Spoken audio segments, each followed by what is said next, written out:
Teman-teman jangan lupa subscribe ya, like dan komen. Terima kasih.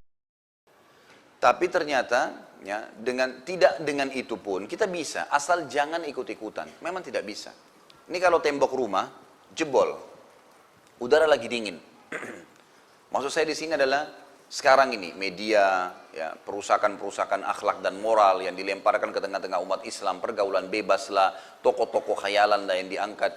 Semuanya itu seperti rumah kita. Kita orang Islam ini, semua kaum muslimin Islamnya seperti sebuah rumah lagi jebol nih, lagi diserang.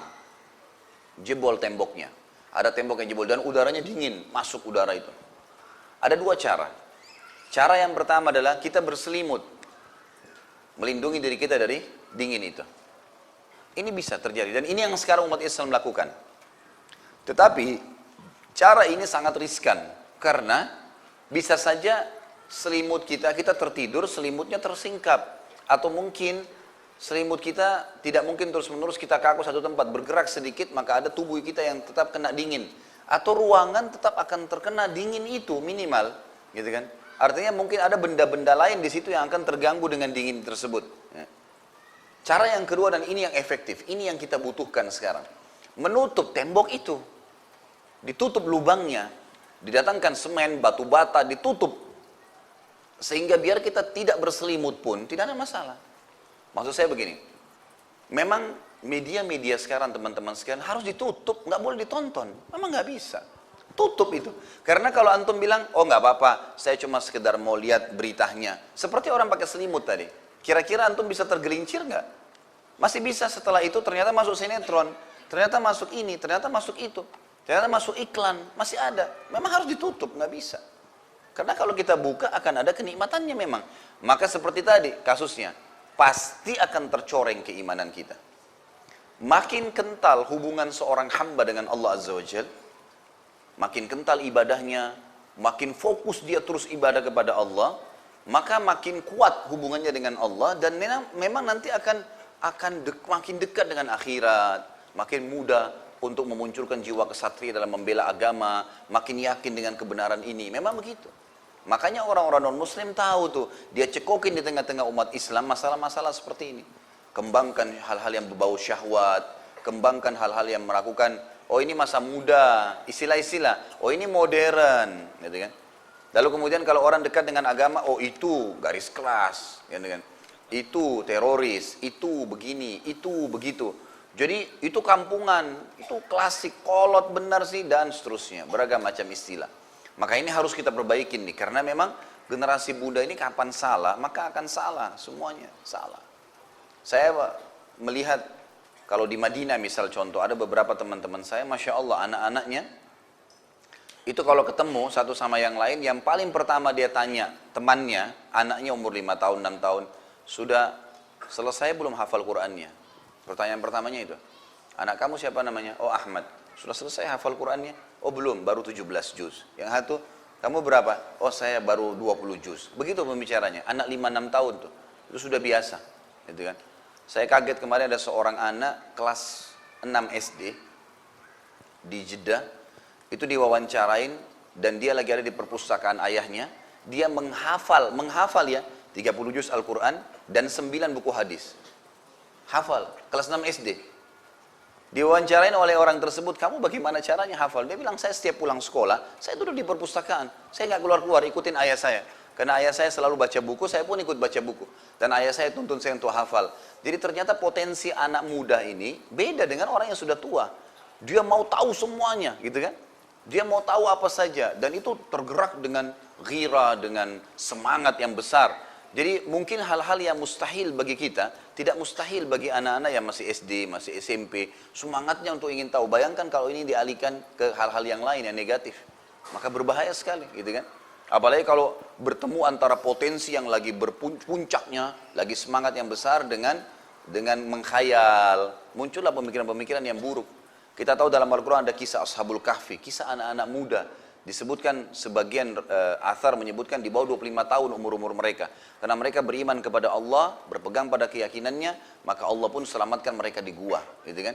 Kita tahu hadis Nabi SAW, 7 orang yang dinaungi Allah Subhanahu Wa Taala, salah satunya anak muda gitu kan, yang tumbuh dalam ketaatan Allah Subhanahu wa taala. Jadi memang ini generasi muda ini harus luar biasa. Jangan, ikhwah dan akhwat sekalian, garis bawahi kalimat ini, jangan keburukan-keburukan yang dulu menimpa kita, karena kita dulu pernah mencuri mangganya tetangga, atau pernah memukul anak tetangga, atau pernah mencuri masuk ke toko orang. Saya sering soalnya dengar cerita seperti itu ya.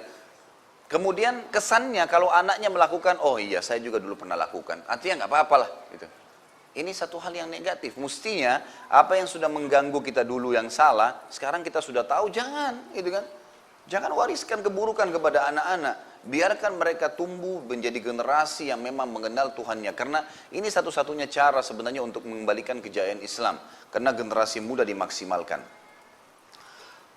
Kemudian juga pelajaran nanti, bagaimana di dalam Islam memberikan kepemimpinan itu diberikan kepada orang yang berhak untuk memimpin, walaupun muda. Karena kita lihat Nabi Muhammad SAW memberikan kepemimpinan itu sangat luar biasa. Seperti misalnya Usama bin Zaid, waktu diberikan pemimpinan pasukan memerangi Musailam al-Kadzab, orang yang mengaku sebagai Nabi Jazirah Arab. Pasukan Usama bin Zaid, di dalam pasukan itu ada Abu Bakar, ada Umar, ada Uthman, ada Ali, ada sahabat-sahabat Nabi yang mulia. Tapi Usama bin Zaid dengan umur 17 tahun, itu ditunjuk jadi pemimpin perang. Pemimpin perang artinya dia bilang perang-perang, dia bilang pulang-pulang, wajib dipatuhi. 17 tahun. Sekarang kalau kita lihat, jangankan anak-anak muda diberikan kesempatan memberikan saran dan masukan. Kalau duduk saja sama orang tuanya, sudahlah kamu pergi aja sana sama anak-anak. Kesannya jangan bergabung di sini. Padahal bisa saja saran-sarannya bagus, gitu kan? Mungkin malah dia tumbuh karena mendengarkan musyawarah-musyawarah yang terjadi, maka jadi baik. Nabi Sulaiman alaihissalam pada saat umurnya mencapai sekitar 18 tahun, ya, sempat ada 2 orang ibu bertikai di kerajaan ayahnya Daud alaihissalam. Datanglah 2 orang ibu, yang satu gendong bayi, yang satu datang ibu di sebelahnya menangis. Lalu kata Nabi Daud alaihissalam, kenapa? Ada apa dengan kalian? Kata ibu yang gendong bayi, ibu ini menuduh bahwasanya ini anaknya. Dia mengklaim anaknya. Memang dia menitip anaknya ke saya, kemudian dia pergi ambil air di kali. Datang serigala, serigala makan anaknya. Kemudian dia waktu balik, dia tidak bisa terima anaknya dimakan serigala, maka dia tunduh bahwasanya ini anak dia. Ini padahal anak saya. Kata Daud kepada ibu yang sedang menangis, bagaimana pendapatmu? Kata ibu tersebut, ya wahai Raja Daud, saya tahu anak saya. Enggak ada ibu yang lupa wajah anaknya. Ini wajah anak saya. Lalu kata si Nabi Daud kembali lagi kepada ibu yang tadi, apa buktinya kalau itu anak kamu? Dia bilang anak saya berselimut warna biru. Anaknya dia berselimut warna hijau. Ini selimutnya warna biru. Nabi Daud tanya lagi kepada ibu yang tadi, yang satu yang sedang nangis, benarkah? Dia bilang benar. Tapi wajahnya ini wajah anak saya. Intinya adalah ribut mereka berdua. Nabi Daud alaihissalam sempat hampir mengambil keputusan waktu itu sebagai raja, sebagai nabi, ijtihad pribadi, mau mengatakan memberikan anak itu kepada ibu yang sedang menggendong, karena dia sedang gendong, betul selimutnya warna biru, ya, yang satu tidak punya saksi, tidak ada saksi. Maka Sulaiman alaihissalam di umur 18 tahun sempat angkat tangan mengatakan, sebentar ayah, bolehkah saya terlibat di dalam keputusan sebelum anda ambil keputusan dalam perkara ini? Kata Nabi Daud, silahkan. Belum jadi nabi, masih 18 tahun. Maka Sulaiman alaihissalam meminta kepada salah satu pengawal pedang, berikan saya pedangmu. Diberikan pedang. Lalu kata Nabi Sulaiman alaihissalam, bisakah saya pegang anakmu sebentar wahai ibu? Kepada ibu yang tadi yang menggendong bayi. Dia bilang silakan, dipeganglah bayi tersebut.